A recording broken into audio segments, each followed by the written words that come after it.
デトロイトスマッシュ。 L'arc Dark Deku commence, Vigilanté si tu préfères. Il a quitté l'école et il est là pour arrêter les vilains. Mesdames et messieurs, ici Chage et on se retrouve sur la chaîne secondaire Serial Chage, le Phénix, pour parler de cet épisode 19 de la saison 6 de My Hero Academia. À fond, un Deku qui va se retrouver à fond face à un Muscula et un épisode qui va commencer avec une introduction sur justement Shindo. Alors que forcément, on n'avait pas forcément pensé à voir ce personnage, mais ça nous permet de nous refocaliser sur tout ce qui est en train de se passer avec un autre point de vue, celui d'un autre héros, celui d'un autre élève d'une école différente. Parce que même si en fait au début de l'épisode t'as ce résumé d'Ochako qui est très bien encore une fois avec elle comme narratrice, je t'avoue ça fait un petit peu redondant avec cette partie, mais c'est pas grave puisque tu vois qu'il est chargé de protéger donc avec sa camarade un quartier. Là bien évidemment ça t'est montré que le peuple, les civils comptent se protéger tout seul. Je pense que l'idée vient de l'homme grenouille. Oui, je suis un petit peu raciste, mais ouais, j'ai pas confiance en lui, je sais pas, j'y arrive pas. Et donc, ils veulent se protéger tout seuls. Ils n'ont plus confiance en les héros, bien évidemment. Et ça, bon, ça va l'énerver un petit peu, mais surtout, c'est dangereux avec les Nomu et en plus, les prisonniers qui sont de sortie. Ils veulent même pas être rapatriés dans les écoles qui sont devenues, je vous le rappelle, les bases pour protéger les civils.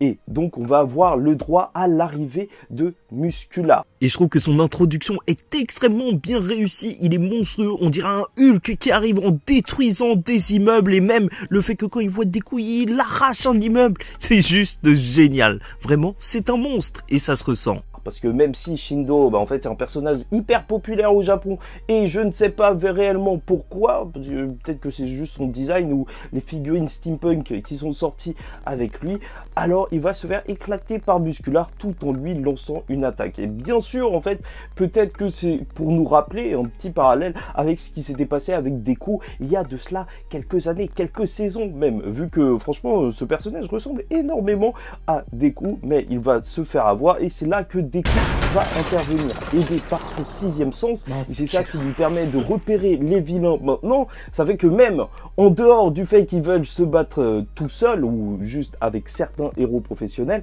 c'est vrai que Deku en soi, il est utile sur le champ de bataille. Je vous le dis, moi, le 6e sens, je trouve que c'est un des meilleurs alters qu'il ait. En plus de ça, bien évidemment, on va le voir donc sauver Shindo grâce à un alter de fumée. L'alter de N, l'alter du 5e utilisateur, je ne sais plus, mais dans tous les cas, un alter qui n'est pas si complexe que ça à appréhender. Et peut-être pas un de ses plus puissants alters, étant donné que, en fait, ça lui permet juste de créer un nuage de fumée qu'il a encore un petit peu du mal à contrôler, comme on le voit, parce qu'il crée une fumée trop épaisse, trop grande, et c'est normal, les alters avec le One for All sont devenus plus puissants, mais au moins ça permet justement cette phrase de l'utilisateur N, donc qui va lui dire que en fait ça y est, les alters maintenant c'est juste des outils pour que tu puisses les utiliser stratégiquement. Et c'est vrai qu'il n'y a pas eu l'adaptation justement de cette case dans le manga qui représentait justement tout ça en montrant les alters sous forme d'objets et qui était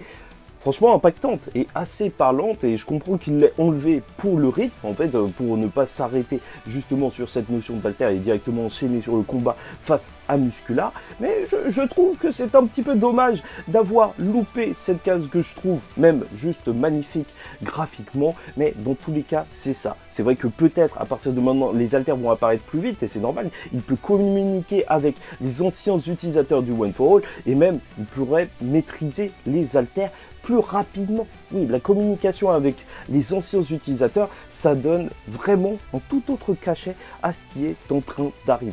Tout peut arriver beaucoup plus vite, donc on va peut-être enchaîner les alters, et de toute façon il en manque que deux, celui du second et du 3e utilisateur, ceux qui étaient face au mur, comme ça, tu vois. Et donc il va affronter un Muscula tout en lui posant des questions en commençant, et ça, en fait, ça montre bien la perspective dans laquelle se trouve Deku en ce moment.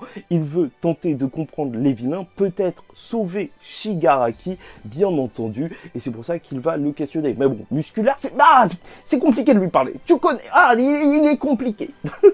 Donc voilà, il veut juste du combat et c'est ce que Deku va lui offrir. Et franchement, en termes d'animation, cet épisode va plus loin que ce que j'attendais en fait de cette saison 6 de My Hero Academia pour l'instant, parce qu'on a de belles scènes d'esquive dans les airs et même le coup, le one shot de Deku face à Muscular. Bien sûr, il a une énorme symbolique. Voir ce coup, déjà, c'est impactant, ce Deku Hit Smash, il est juste magnifique, mais en plus de ça, le voir justement battre un Muscular qui avait résisté à un 100%, enfin résisté, bah, il n'est pas mort, donc à un 100%, et là, se faire one shot, c'est plutôt impactant. Après, certains diront que c'est juste un 45%, comment ça se fait que Muscular soit tombé? Et bien entendu, en fait, c'était grâce à l'intervention de Shindo qui a donc utiliser ces tremblements et donc détruit des fibres musculaires, ce qui protège aussi Muscular. Mais rien que pour l'image, rien que pour le dire, en vrai, c'est juste incroyable, tu vois.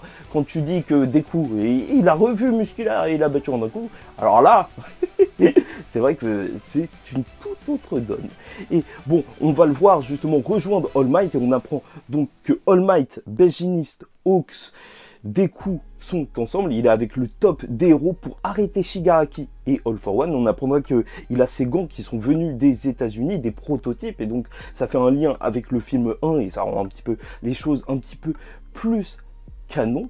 Donc avec ce personnage qui lui a sûrement créé ses gants, et on va avoir le droit au flashback qui a amené à cette situation, parce que bien entendu là ça fait quelques temps qu'il est en train de se battre seul, nous on le voit pas forcément, en plus il se bat comme un lapin, c'est vrai que ça marche assez bien, tu vois, quand tu le vois utiliser plein d'haltères différents, c'est les passages que j'apprécie particulièrement, tu vois, il saute, voltige, il retombe, il commence à se battre, fouet noir, non franchement il y a vraiment une synergie qui peut se créer avec tous ces haltères, et c'est ça qui est appréciable à voir. Et dans le flashback justement qui va amener à ces événements, alors on a la présence de la mère de Deku à l'hôpital. On a une réexplication de ce qui se passe avec les bras de Deku, son corps n'est plus le même qu'avant, même s'il utilise 45% du One for All, alors qu'avant il était à 5%, il se bousillait les bras, alors il a une meilleure maîtrise, et en plus de ça, il utilise le fouet noir, le Black Whip si tu préfères, donc pour enrouler ses bras, ça a bien marché pour contenir les dégâts, mais tout de même, il se prend des dégâts et donc il faudrait faire attention. Est-ce qu'à la fin de la série, on retrouvera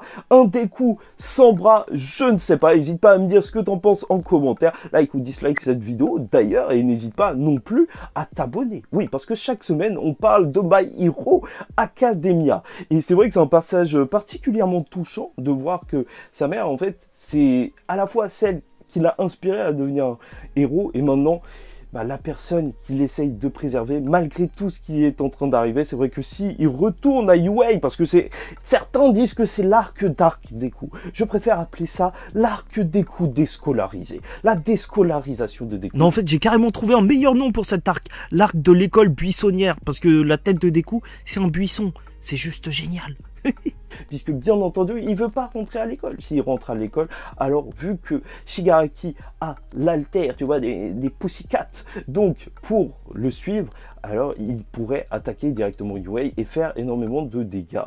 Et même voir ses camarades qui souffriraient en fait. D'énormes responsabilités sur ses épaules reposent désormais. Et donc, il décide de partir de l'école et il sera soutenu par All Might.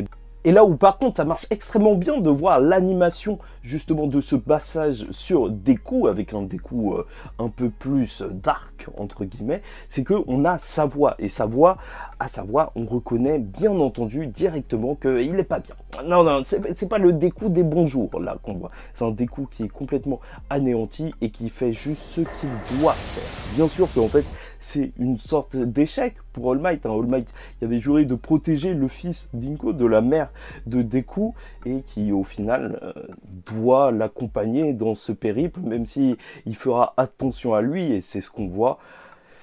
Alors, il peut pas être justement celui qui pourra garantir sa sécurité. Et ça, c'est plutôt terrible, alors qu'il lui avait promis, et donc Voilà, tu vois cette dynamique qu'il y aura entre les deux. Et bien entendu, il y aura ce petit passage de flambeau de Gran Torino qui va passer son écharpe et des coups qui va raconter tout ce qui s'est passé dans sa tête, enfin dans le monde des vestiges avec Nana Shimura. Donc tu vois, ancienne news d'un vieux collègue qui est décédé au combat, bien entendu. Et là, il y a une phrase qui, je me demande si elle aura un impact par la suite. Est-ce que vraiment on en arrivera là? Parce que Gran Torino lui dira que parfois la mort est une forme de salut. Donc, est-ce que ça arriverait à Shigaraki? Est-ce que le salut pour Shigaraki est la mort?